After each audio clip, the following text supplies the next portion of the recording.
네, 여기도 이슈 정은정 작가와 함께합니다. 어서 오세요. 네, 안녕하세요. 네, 첫 번째 이슈는요. 예, 추락하는 금융시장에 날개가 있을까요? 예, 연이어 울적한 소식을 전해드리게 되는데요. 그래도 유비무환이니까 최근 금융시장 소식 좀 정리해서 말씀드릴게요. 네, 어제 코스피가 2,400선이 붕괴가 됐습니다. 네, 2020년 11월 4일 이후 처음이자 연 저점이라고 하는데요. 30분 뒤에 이제 주식시장이 열리잖아요. 아, 다들 주식 계좌 들여다보기가 겁난다고 하시더라고요. 환율 상황도 좋지 않습니다. 원달러 환율이 전 거래일 대비 5원 1전 오른 1,292원 사전에 마감이 됐는데요. 네. 연초에 원달러 환율이 1,191원 8전이었으니까 반년 새 100원 6전이 뛰었습니다. 그렇네요. 예, 그만큼 원화 가치에 대한 저평가로 외국인 투자자들이 주식에서 손을 떼면서 서로 악순환인 상황인데요. 이렇게 연초 대비 코스피가 마이너스 20%, 달러 대비 원화 가치가 마이너스 7.78%를 기록을 하면서 금융 안정 상태를 보여주는 금융 불안 지수, 이걸 FSI라고 하는데 최근 지난달 주의 단계인 8 이상에 도달했다고 알려졌습니다. 네. 2008년 1월에 이 세계 금융위기가 닥쳤었잖아요. 네. 그 당시에 주의 단계에 돌입한 지 8개월 만에 위기 단계로 진입을 했다고 해요. 그래서 이번에도 혹시 이 위기 단계까지 가는 거 아닌지 그런 우려가 큽니다. 여기에 연초 연 1%대였던 국고채 3년물 금리가 3.675%로 거래를 마쳤으니까 상당한 고금리 상태입니다. 예, 예. 이는 결국 국민들의 실생활의 어려움으로 이어지는데요. 게다가 소비자 물가 지수가 상승률이 5.4%, 실업률이 3.0%를 더한 경제 고통 지수는 5월 들어서 21년 만에 최고 수준이라고 합니다. 지금의 소비자 물가 상승률이 2008년 8월 5.6% 이후에 13년 9개월 만에 가장 높은 상황이라고 하니까요. 이렇게 대내외적으로 경제 전망이 암흑에 가까운 상황에서 어제 윤석열 대통령마저도 경기 침체에 우려에 대한 어떤 질문에 근본적으로 대처할 방도가 없다, 이렇게 이야기를 해서 국민들 기운이 조금 더 빠지는데요. 추락하는 금융시장에 날개가 있을지. 네. 그러니까요. 그러니까 그 근본적 방도가 없다라고 하는 발언에는 저는 뭐 고민이 담겨 있다고 네. 평가할 수 있을 것 같아요. 하지만 그러면 여기서 이제 그 잠시 후 유튜브 연장 방송에서 경제는 김우빈 진행을 네. 하는데 이때 이미 나왔던 이야기가 결국은 금리 올릴 수밖에 없는데 이러면 양극화가 나온다. 네. 그러면 금융 약세들 같은 경우는 더 폭탄 맞는다. 그렇죠. 이들에 대한 대책을 좀 세워야 되는 거 아니냐. 근데 그 얘기 저희도 여러 번 했는데 어제 윤석열 대통령 요 얘기는 했더라고요. 네. 대책을 세워라. 어떤 대책이 좀 나올지 좀 봐야 되는데요. 정말로 악소리가 나는 상황입니다. 네. 네. 자, 두 번째 얘기로 넘어가 보죠. 예, 김건희 여사 광폭 행보 본격화되는지 좀 봐야 될 것 같습니다. 대통령실 부속실에 소속된 코바나 컨텐츠 출신 직원들이 앞으로 한남동 관저로 배치가 되어서 윤석열 대통령의 부인 김건희 여사를 보좌하는 업무를 맡게 될 거란 소식입니다. 현재 윤석열 대통령 부부가 서초동 아크로비스타. 네. 예, 입에도 잘 안 붙네요. 워낙 가볼 수도 없는 곳이어가지고 네. 여기 거주 중인데 윤 대통령 부부가 다음 달 중하순쯤 완공되는 한남동 관저로 이사를 합니다.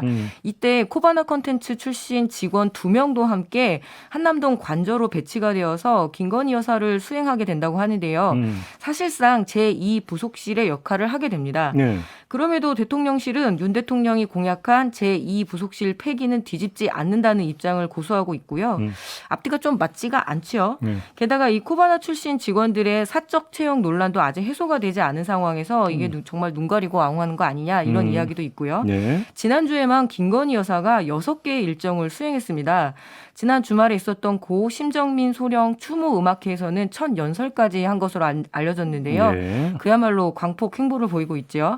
어제 김건희 여사의 멘토라고 이렇게 알려져서 논란이 있었던 천공 스승이 한 영상에서 영부인이 바빠져야 국익에 엄청난 길이 열린다. 정치는 영부인이 하는 것이라고 하면서 이 말이 굉장히 화제가 됐거든요. 김건희 여사가 천공 스승 말을 듣던 안 듣던 앞으로 이런 광폭 행보를 이어갈 것만은 좀 사실로 보입니다. 이러한 어떤 대응 조치로 과연 앞으로 리스크를 잘 관리할 수 있을지 김건희 여사가 잘 관리를 할 수 있을지 지켜봐야 되겠네요. 천공이라는 사람이 이런 얘기를 했어요. 네네. 제 스승은 아니기 때문에 스승은 안 붙이겠고요. 네. 아무튼 네. 이런 얘기를 또 했구나. 네, 알겠습니다. 자, 마지막 이슈로 넘어가 보죠. 예, 웅진코웨이 얼음 정수기 소비자 배상 판결이 나왔습니다. 웅진코웨이 정수기는 뭐 대표적인 정수기 브랜드이기도 하고요. 또 월드스타 BTS가 광고 모델을 맡아서 더욱 화제가 된 제품인데요. 그게 중요한 건가요? 예, 2016년에 이 웅진코웨이 얼음 정수기 안에서 중금속이 검출됐다는 사실을 언론 보도가 나오기 전까지 1년간 숨겼다가 오호. 그야말로 딱 걸린 일이 있었습니다.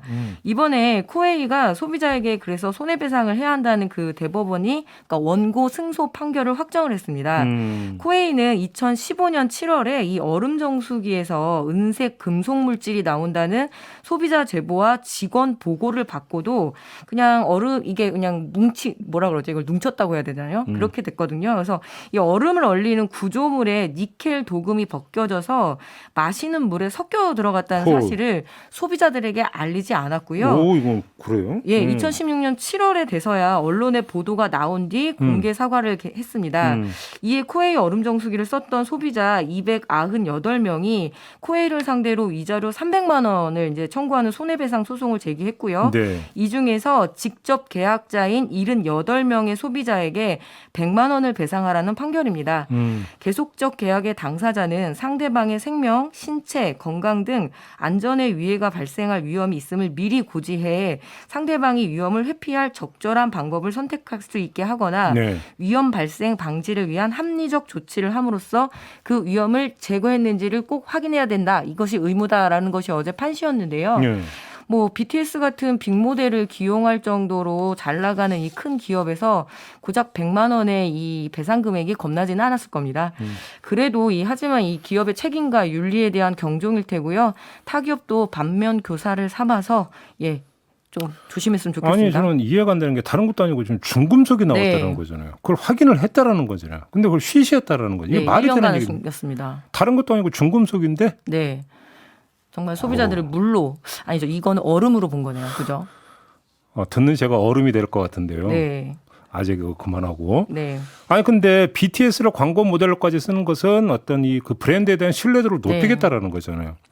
근데 이런 일을 벌여버리면 그걸 그럼 스스로 좀 깎아먹는 거잖아요. 그렇죠. 지금 또 여름에 굉장히 또 정수기 많이 써서 안 그래도 소비자들이 항상 이 위생에 대한 고민들이 많거든요. 예. 근데 이런 판결이 나왔기 때문에 저는 좀 다행이라고 생각합니다. 다른 기업들도 좀 많이 조심해야 될 것 같아요. 점검 잘 해야 되고요. 그러니까 제가 여러 번 말씀드렸는데요. 먹는 거 갖고 장난치면 안 돼요. 게다가 물이잖아요. 그러니까요. 가장 자주 마시고 또 어린이들도 그리고 먹으니까요. 좀 제대로 합시다. 네. 자, 정원정 작가였습니다. 수고하셨습니다. 네, 고맙습니다.